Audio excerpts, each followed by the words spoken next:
Hello friends, this is Sudha Menon from Sudha's world. ഇന്ന് ഞാൻ ഒരു നല്ല വെജ് ഓട്സ് റെസിപ്പി ഷെയർ ചെയ്യാണ്. ഇത് വളരെ നല്ലതാണ് ദേഹത്തിന്. നിങ്ങളുടെ വെയ്റ്റ് ലോസ് ജേണിയിൽ നിങ്ങൾക്ക് ബ്രേക്ക്ഫാസ്റ്റിനോ ലഞ്ചിനോ ഡിന്നറിലോ ഇത് ഉൾപ്പെടുത്താം. അപ്പോൾ ഇതെങ്ങനെയാണ് ഉണ്ടാക്കണം എന്ന് ഞാൻ കാണിക്കാം. അപ്പോൾ ഇനിയിപ്പോൾ ഞാൻ ഒരു കപ്പ് ഓട്സ് എടുത്തിട്ടുണ്ട്. എപ്പോഴും നമ്മൾ ഇത് റോൾഡ് ഓട്സാണ്. ഓട്സ് വാങ്ങുമ്പോൾ അത് വറുത്ത് വെക്കുന്നത് വളരെ നല്ലതാണ്. അങ്ങനെ ചെയ്തതാണിത്. അങ്ങനെ വറുത്തതിനെ ഒരു കുപ്പിയിലാക്കി കൊണ്ടുവന്നിട്ട് ഒരു ബോട്ടിലാക്കി വെച്ചിരിക്കുകയാണ്.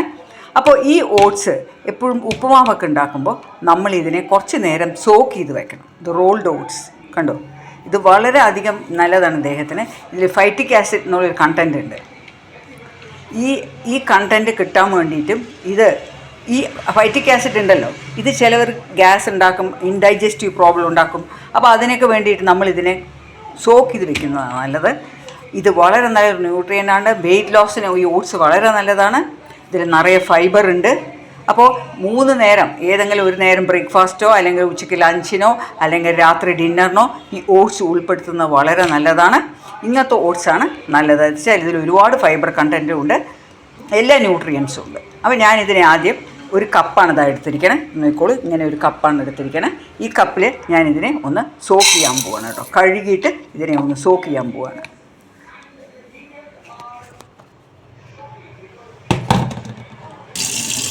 ഇപ്പം ഞാനിതിനെ കഴുകി ഇനി ഇതിനെ ഞാൻ കുറച്ച് നേരം എന്ന് പറഞ്ഞാൽ 5 to 10 മിനിറ്റ്സ് ഇതിനെ ഒന്ന് സോക്ക് ചെയ്യാൻ വയ്ക്കുകയാണ്.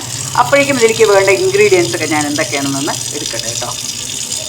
ഓക്കെ, ഇപ്പം എൻ്റെ ഓട്സൊക്കെ നല്ലോണം കുതിർന്നു.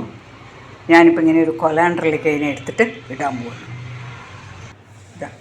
അപ്പോൾ ഞാനിപ്പോൾ അതിനെ എൻ്റെ ആ അരിപ്പയിലെടുത്ത് മാറ്റി വെച്ചു. ഇതിങ്ങനെ ഇരിക്കട്ടെ. ഇനി നമുക്ക് അടുത്തത് കുക്ക് ചെയ്യാനുള്ള പരിപാടി നോക്കാം. ഞാനൊരു പാൻ വെച്ചു. പാനിലേക്ക് നിങ്ങൾക്ക് എന്തെണ്ണ വേണമെങ്കിലും ഒഴിക്കാം. ഞാൻ വെളിച്ചെണ്ണയാണ് ഒഴിക്കണം. നെയ്യ് ഒഴിച്ചാലും നന്നായിരിക്കും. നല്ല നാടൻ നെയ്യ്, നമ്മൾ വീട്ടിലുണ്ടാക്കുന്ന നെയ്യ് ഒഴിക്കാം. പക്ഷെ ഞാൻ വെളിച്ചെണ്ണയാണ് ഒഴിച്ചത്. ഇനി ഞാനിതിലേക്ക് ഇപ്പോൾ ഒരു 1.5 ടേബിൾ സ്പൂൺ വെളിച്ചെണ്ണ ഒഴിച്ചു.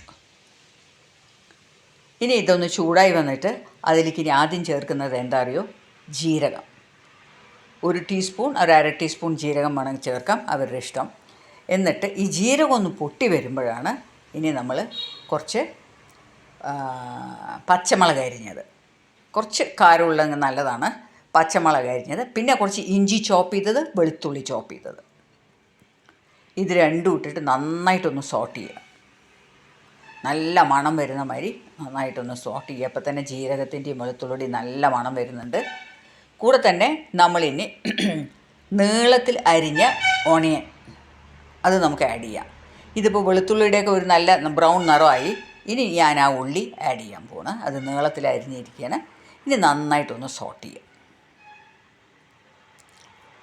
ഈ ഉള്ളി ഒന്ന് നല്ലോണം ബ്രൗൺ നിറമാവണമെന്നൊന്നുമില്ല, ഒന്ന് നന്നായി സോട്ട് ചെയ്ത് ഒരു കളർ ചേഞ്ച് വരുന്ന സമയത്ത് ഒന്ന് സോഫ്റ്റ് ആവുന്നത്, ഇങ്ങനെ ഇതേമാതിരി സോഫ്റ്റ് ആവുന്ന സമയത്ത് നമുക്കിനി എന്താ ചേർക്കേണ്ടത്? പീസ്, 1/2 കപ്പ് പീസ്, അത് തൊലിച്ചെടുത്ത പീസാണ്. നിങ്ങൾക്ക് ഫ്രോസൺ ഉണ്ടെങ്കിൽ ചേർക്കാം. പിന്നെ കുറച്ച് ക്യാരറ്റ് ഗ്രേറ്റ് ചെയ്തത്, പിന്നെ എന്താണെന്നറിയോ? ക്യാപ്സിക്കം. അപ്പോൾ ഇതെല്ലാം കൂടി ഇനി നന്നായിട്ട് ഈ വെജിറ്റബിൾസൊക്കെ ആഡ് ചെയ്യുന്നത് വളരെ നല്ലതാണ്. ഓട്സിൻ്റെ കൂടെ രാത്രി ഡിന്നറിന് കഴിക്കുമ്പോൾ വളരെ പ്രത്യേകിച്ച് നല്ലതാണ്. ഇനിയിപ്പോൾ ഞാൻ അതിലേക്ക് ലേശം ഉപ്പിട്ട് കഴിഞ്ഞാൽ വേഗം അതെല്ലാം ഒന്ന് സ്ലൈറ്റായിട്ട് വെന്ത് കിട്ടും. നന്നായി സോട്ട് ചെയ്ത് കഴിഞ്ഞാൽ ഞാൻ ഇതിലേക്ക് ലേശം മഞ്ഞളും ആഡ് ചെയ്യണം. ഉപ്പും ചേർത്തു, മഞ്ഞളും ചേർത്തു. അത് കഴിഞ്ഞാൽ ഇതിനെ ഒന്ന് അടച്ച് വയ്ക്കുക. നന്നായിട്ടൊന്ന് ഒരു 5 മിനിറ്റ് അടച്ച് വയ്ക്കുക. എന്നിട്ട് ഇനി അത് ഒന്ന് നന്നായി ഇപ്പോൾ സോട്ടായപ്പോൾ അത് ഓട്സ് ഞാൻ അതിലേക്ക് ആഡ് ചെയ്യണം. ഈ ഓട്സ് കുതിർത്തിയത് കൊണ്ട് ഇത് വേഗം കുക്കാവും. ഇനി ഇതിനെ നമ്മൾ നന്നായിട്ടൊന്ന് ഇളക്കിയിട്ട് ഉപ്പൊക്കെ മതിയോ നോക്കുക. നന്നായി ഇളക്കിയിട്ട് എണ്ണ വേണമെങ്കിൽ ഈ സമയത്ത് കുറച്ചുകൂടി ചേർക്കാം. പക്ഷെ ഞാൻ ചേർത്ത എണ്ണ വളരെയധികം ധാരാളം മതിയായിട്ടുണ്ട് കേട്ടോ. ഇനി എന്താ ചെയ്യണമെന്ന് വെച്ചാൽ നമ്മളിതിന് ഇതേമാതിരി തന്നെ കുറച്ച് സമയം കൂടി ഒന്ന് അടച്ച് വെക്കണത് നല്ലതാണ്.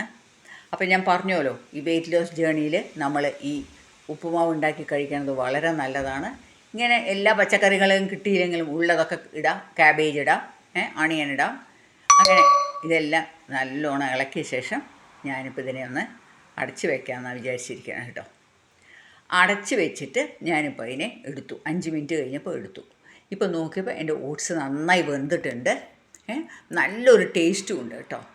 ഇനി ഈ ഓട്സ് ഇങ്ങനെ നമ്മൾ ഇളക്കിക്കൊണ്ടിരിക്കുമ്പോൾ തന്നെ നമ്മൾ നോക്കുക കൂടുതലായിട്ട് വേവരുത്. ഇപ്പം ഞാൻ മല്ലിയില ആഡ് ചെയ്തു. ഈ മല്ലിയില ലാസ്റ്റ് ഞാൻ ഇപ്പോൾ ഗ്യാസ് ഓഫ് ചെയ്തിട്ടുണ്ട് കേട്ടോ.